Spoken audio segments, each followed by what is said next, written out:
സ്വർഗാരോഹണ തിരുനാൾ ദിവസത്തിൻ്റെ ഈ സായാഹ്നത്തിൽ നിങ്ങളെല്ലാവരെയും ദിവ്യകാരുണ്യ ആരാധനാ സന്ധ്യയിലേക്ക് സ്വാഗതം ചെയ്യുകയാണ്. ദിവ്യകാരുണ്യനാഥനിലേക്ക് നിങ്ങളെ എല്ലാവരെയും, നിങ്ങളുടെ എല്ലാ നിയോഗങ്ങളെയും, നിങ്ങളുടെ എല്ലാ പ്രാർത്ഥനകളെയും സമർപ്പിക്കുന്നു. പ്രത്യേകിച്ച് ഇന്നേ ദിവസം നിങ്ങൾക്ക് ലഭിച്ച എല്ലാ നന്മകൾക്കും നമുക്ക് ഒരുമിച്ച് ചേർന്ന് നന്ദി പറയാം. നമ്മുടെ ജീവിതത്തിൽ നൽകിയ എല്ലാ നന്മകൾക്കും നന്ദി പറയാം. സ്വർഗാരോഹണ തിരുനാളിൻ്റെ കൃപാവരങ്ങൾ നമുക്ക് എല്ലാവർക്കും ലഭിച്ചു. അതുപോലെ തന്നെ ഇന്ന് ജൂൺ 1-ാം തീയതിയാണ്. പുതിയൊരു മാസം നമുക്ക് നൽകി. എല്ലാത്തിനും നന്ദി പറയാം. ഇന്ന് പ്രഭാതം മുതൽ ഈ നിമിഷം വരെ നൽകിയിട്ടുള്ള നന്മകൾക്ക് നന്ദി പറയാം. പ്രഭാതത്തിൽ ഉണർന്നപ്പോൾ നമ്മളുടെ കണ്ണുകളിൽ പ്രകാശമുണ്ടായിരുന്നു, കാതുകളിൽ ശബ്ദമുണ്ടായിരുന്നു. ദൈവത്തിന് നന്ദി പറയാം. നമ്മളുടെ നാസാരന്ധ്രങ്ങളിൽ ശ്വാസമുണ്ടായിരുന്നു. ദൈവത്തിന് നന്ദി പറയാം. നമ്മളുടെ ശരീരത്തിൽ ഓരോ അവയവത്തിലും ജീവനുണ്ടായിരുന്നു. അതിൻ്റെ ധർമ്മങ്ങൾ നിർവഹിക്കാനുള്ള ശേഷി ഓരോ ശരീരാവയവങ്ങളിലും ദൈവം നൽകി. അത് തുടർന്നു കൊണ്ടുപോയിക്കൊണ്ടിരിക്കുന്നു. ദൈവത്തിന് നന്ദി പറഞ്ഞുകൊണ്ട് നമുക്ക് പ്രാർത്ഥിക്കാം. പരിശുദ്ധാപരമാദിവികാരുണ്യത്തിന് എന്നേരവും ആരാധനയും സ്തുതിയും പുകഴ്ചയും ഉണ്ടായിരിക്കട്ടെ. പരിശുദ്ധാപരമാദിവികാരുണ്യത്തിന് എന്നേരവും ആരാധനയും സ്തുതിയും പുകഴ്ചയും ഉണ്ടായിരിക്കട്ടെ. പരിശുദ്ധാപരമാദിവികാരുണ്യത്തിന് നേരെ ആരാധനയും സ്തുതിയും പുകഴ്ചയും ഉണ്ടായിരിക്കട്ടെ. പ്രിയപ്പെട്ട സഹോദരങ്ങളെ, നാളെ പ്രഭാത ബലിയിൽ നമ്മൾ വായിക്കുന്ന ഒന്നാമത്തെ വായനയിൽ അപ്പസ്തോലന്മാരുടെ പ്രവർത്തനങ്ങളിലെ 19-ാം അധ്യായത്തിൽ നിന്നുള്ള വായനയാണ്. 19-ാം അധ്യായത്തിലെ ആദ്യ വചനങ്ങൾ 1 മുതൽ 8 വരെയുള്ള വചനങ്ങൾ നമ്മൾ വായിക്കുമ്പോൾ അവിടെ വിശുദ്ധ പൗലോസ് അപ്പസ്തോലൻ അപ്പോളോസിനെ കണ്ടുമുട്ടുന്നു. എഫേസോസിൽ വെച്ച്, അദ്ദേഹത്തിൻ്റെ ശുശ്രൂഷയ്ക്കിടയിൽ എഫേസോസിൽ വെച്ച് അപ്പോളോസിനെ കണ്ടുമുട്ടുന്നു. അപ്പോളോസിനെ കുറിച്ച് നമ്മൾ നേരത്തെ കണ്ടതാണ്. 18-ാം അധ്യായത്തിൽ കണ്ടിരുന്നു. അപ്പോളോസ് പരിശുദ്ധാത്മാവിനെ സ്വീകരിച്ചിട്ടില്ലായിരുന്നു. പ്രത്യേകിച്ച് ബാപ്റ്റിസം, മാമോദീസ സ്വീകരിച്ചിട്ടില്ലായിരുന്നു. അങ്ങനെയുള്ള വ്യക്തിയായിരുന്നു അപ്പോളോസ്. അതുപോലെ തന്നെ എഫേസോസിൽ അദ്ദേഹം പഠിപ്പിക്കുന്നുണ്ടായിരുന്നു. പ്രിയപ്പെട്ട സഹോദരങ്ങളെ, ഇവരെ ശക്തരായ എഫേസോസിലെ ജനങ്ങൾ അതിശക്തമായി പഠിപ്പിക്കപ്പെട്ടിരുന്നു. അവർ ശക്തന്മാരായിരുന്നു. പ്രത്യേകിച്ച് പൗലോസ് ശ്ലീഹ അവരെ ഒത്തിരി കാര്യങ്ങൾ പുതുതായിട്ട് പഠിപ്പിച്ചു. അത്തരത്തിലുള്ളൊരു കാര്യമാണ് പരിശുദ്ധാത്മാവിനെ കുറിച്ച് പഠിപ്പിച്ചു. അവർ ബാക്കിയുള്ളതെല്ലാം അറിയാമായിരുന്നു, പക്ഷേ അവർക്ക് പരിശുദ്ധാത്മാവിനെ അവർ കേട്ടിട്ടില്ലായിരുന്നു. പരിശുദ്ധാത്മാവിനെ കുറിച്ച് കേട്ടിട്ടില്ലായിരുന്നു. പരിശുദ്ധാത്മാവിനെ കുറിച്ച് കേൾക്കാത്ത ക്രിസ്ത്യാനികളായിരുന്നു അവർ.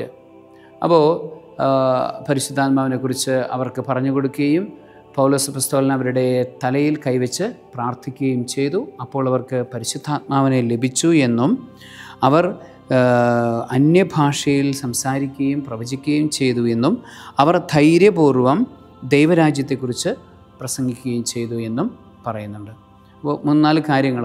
ഒന്നാമത്, അവർക്ക് അന്യഭാഷാവരം, അതുപോലെ ദർശനങ്ങളുടെയും വരദാനങ്ങളുടെയും പ്രവചനങ്ങളുടെയും ഒക്കെ വരം അവർക്ക് ലഭിച്ചു. അതോടൊപ്പം തന്നെ അവർക്ക് ധൈര്യം ലഭിച്ചു. ജീവിതത്തിൽ അവർക്ക് ധൈര്യം ലഭിച്ചു. ഭീരുത്വത്തിൻ്റെ അരൂപിയെ അവർ ഉപേക്ഷിച്ചു.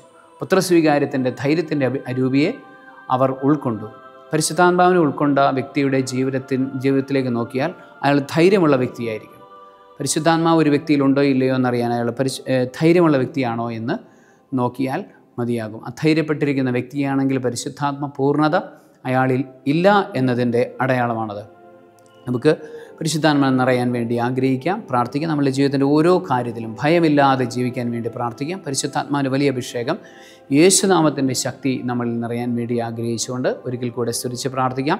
നമ്മളുടെ നിയോഗങ്ങളെല്ലാം തമ്പുരാൻ്റെ കരങ്ങളിൽ ചേർത്ത് വയ്ക്കാം. നമ്മുടെ വ്യക്തിപരമായ ജീവിതത്തിലേക്ക് വേണ്ട നിയോഗങ്ങൾ, നമ്മുടെ കുടുംബത്തിലേക്ക് വേണ്ട നിയോഗങ്ങൾ എല്ലാം പ്രാർത്ഥിക്കാം. പ്രത്യേകിച്ച് സാമ്പത്തിക ബുദ്ധിമുട്ടുകളെക്കുറിച്ച്, ജോലി മേഖലകളിലെക്കുറിച്ച് ഉള്ള പ്രശ്നങ്ങളെക്കുറിച്ച്, പ്രയാസങ്ങളെക്കുറിച്ച് നമുക്ക് പ്രാർത്ഥിക്കാം. അതുപോലെ തന്നെ നമ്മളുടെ കുടുംബ ബന്ധങ്ങൾ എല്ലാം സമർപ്പിച്ച് പ്രാർത്ഥിക്കാം. ഡിവോഴ്സിൻ്റെ വക്കിൽ നിൽക്കുന്ന ഒത്തിരി മക്കളെ നമുക്കറിയാവുന്നതാണല്ലോ. എല്ലാവരെയും നമുക്കിപ്പോൾ സമർപ്പിച്ച് പ്രാർത്ഥിക്കാം. വഴക്കിട്ട് പോയിരിക്കുന്ന ഭാര്യമാർ തിരിച്ചു വരാൻ വേണ്ടി പ്രാർത്ഥിക്കാം. ഭർത്താക്കന്മാർ പുറപ്പെട്ടു പോയിരിക്കുന്ന ഭർത്താക്കന്മാർ തിരിച്ചു വരാൻ വേണ്ടി പ്രാർത്ഥിക്കാം. തെറ്റായ ബന്ധങ്ങളിൽ ഏർപ്പെട്ടിരിക്കുന്നവർ അതെല്ലാം ഉപേക്ഷിച്ച് ദാമ്പത്യ ജീവിതത്തിലേക്ക്, വിവാഹ ജീവിതത്തിലേക്ക്, കുടുംബ ജീവിതത്തിലേക്ക് തിരിച്ചു വരാൻ വേണ്ടി നമുക്ക് പ്രാർത്ഥിക്കാം. അവരിൽ പരിശുദ്ധാത്മാഭിഷേകം നിറയാൻ വേണ്ടി പ്രാർത്ഥിക്കാം. ഭീരുത്വത്തിൻ്റെ അരൂപി ഉപേക്ഷിച്ച് അവർക്ക് വീണ്ടും തിരികെ വന്ന് പുതിയ കുടുംബജീവിതത്തിൻ്റെ, ധൈര്യമുള്ള ജീവിതത്തിൻ്റെ നന്മ അവർക്ക് സ്വീകരിക്കാൻ അഭിഷേകം ലഭിക്കാൻ വേണ്ടി ആഗ്രഹിച്ചുകൊണ്ട് നമുക്കൊരിക്കൽ കൂടെ കരങ്ങൾ ഉയർത്തി സ്തുതിക്കുന്നു. Hallelujah hallelujah hallelujah hallelujah hallelujah hallelujah hallelujah hallelujah hallelujah hallelujah hallelujah hallelujah.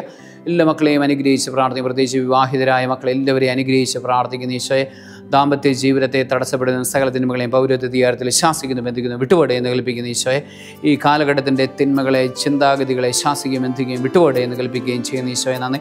തെറ്റായ ബന്ധങ്ങളെ ശാസിക്കുന്നു, ബന്ധിക്കുന്നു, വിട്ടുപോടെ എന്ന് കൽപ്പിക്കുന്നു. ലോകാരൂപിയെ ശാസിക്കുന്നു, ബന്ധിക്കുന്നു, വിട്ടുപോടെ എന്ന് കൽപ്പിക്കുന്നു. ലോകത്തിന് അനുരൂപരാകപ്പെട്ട അവസ്ഥകളെ ശാസിക്കുന്നു, ബന്ധിക്കുന്നു, വിട്ടുപോടെ എന്ന് കൽപ്പിക്കുന്ന റോമ 12:2 അഭിഷേകം. നിങ്ങൾ ഈ ലോകത്തിന് അനുരൂപരാകരുത് എന്ന വചനം അവരിലേക്ക് അയച്ച് പ്രാർത്ഥിക്കുന്ന ഈശോയെ നന്ദി. പരിശുദ്ധാത്മാവിൻ്റെ അഭിഷേകത്തിലേക്ക് നിറയ്ക്കണമേ എന്ന് പ്രാർത്ഥിക്കുന്നു. ധൈര്യത്തിൻ്റെ രൂപം നൽകണമേ എന്ന് പ്രാർത്ഥിക്കുന്നു. വെളിപാടുകളുടെയും സ്വന്തം ജീവിതത്തെക്കുറിച്ചുള്ള ബോധ്യങ്ങളുടെയും അഭിഷേകം അവർക്ക് ലഭിക്കട്ടെ എന്ന് പ്രാർത്ഥിക്കുന്നു. ഈശോ നന്ദി. ഈ പ്രാർത്ഥനയിൽ ചേർന്ന് പ്രാർത്ഥിച്ചുകൊണ്ടിരിക്കുന്ന എല്ലാ മക്കളെയും അനുഗ്രഹിച്ച് പ്രാർത്ഥിക്കുന്നു.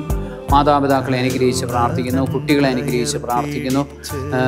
വിവാഹിതരായവരെ അനുഗ്രഹിച്ച് പ്രാർത്ഥിക്കുന്നു. വിവാഹ ജീവിതത്തിന് വേണ്ടി ആഗ്രഹിച്ച് കാത്തിരിക്കുന്നവരെ അനുഗ്രഹിച്ച് പ്രാർത്ഥിക്കുന്നു. യുവതി യുവാക്കന്മാരെ അനുഗ്രഹിച്ച് പ്രാർത്ഥിക്കുന്നു. കുട്ടികളെല്ലാവരെയും അനുഗ്രഹിച്ച് പ്രാർത്ഥിക്കുന്നു. എല്ലാ മക്കൾക്കും വലിയ അഭിഷേകവും വിടുതലും ലഭിക്കട്ടെ എന്ന് പ്രാർത്ഥിക്കുന്നു. വൃദ്ധരായിട്ടുള്ള ആളുകളെ എല്ലാവരെയും അനുഗ്രഹിച്ച് പ്രാർത്ഥിക്കുന്നു. രോഗികളായിട്ടുള്ള മക്കളെ അനുഗ്രഹിച്ച് പ്രാർത്ഥിക്കുന്നു. പല വിധത്തിലുള്ള പാപശാപ ബന്ധനങ്ങളിൽ പെട്ടുപോയിരിക്കുന്ന വ്യക്തികളെ, കുടുംബങ്ങളെ ശുദ്ധി ചെയ്ത് പ്രാർത്ഥിക്കുന്നു. പിതാവിൻ്റെയും പുത്രൻ്റെയും പരിശുദ്ധാത്മാവിൻ്റെ നാമത്തിൽ സകലവിധ അന്ധകാര നാരിക വൈശാഖിക അത്തരത്തിലുള്ള വ്യക്തികളിൽ നിന്ന്, അത്തരത്തിലുള്ള ഇടങ്ങളിൽ നിന്ന് ശാസ്ത്രീയ പരിഷ്കരിച്ച് ഈശോയുടെ വിശുദ്ധ കുരിശിലേക്ക് അഠ്യപായിക്കുന്ന ശുദ്ധിപാതകളെ വിട്ടുപോടെയെന്ന് ഈ മക്കൾക്ക് എല്ലാവർക്കും എന്ന് പ്രാർത്ഥിക്കുന്നു.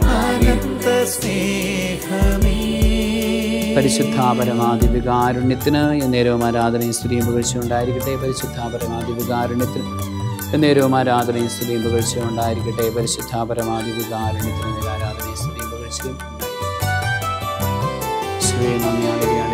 ആഴി തന്നഗാധത്തേക്കാൾ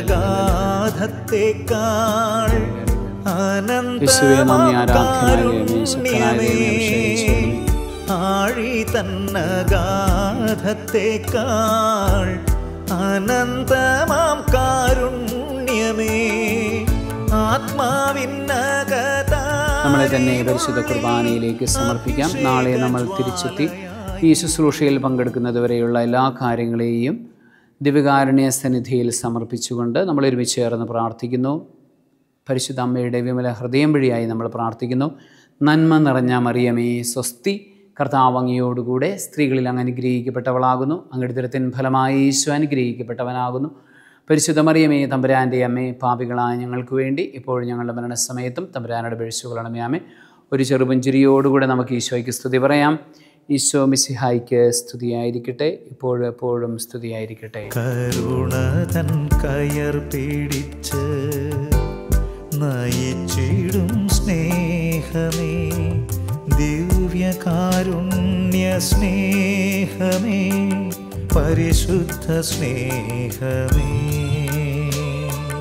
പരിശുദ്ധ പരമദിവ്യകാരുണ്യമേ, അനന്ത സ്നേഹമേ, പരിശുദ്ധ പരമദിവ്യകാരുണ്യമേ, അനന്ത സ്നേഹമേ.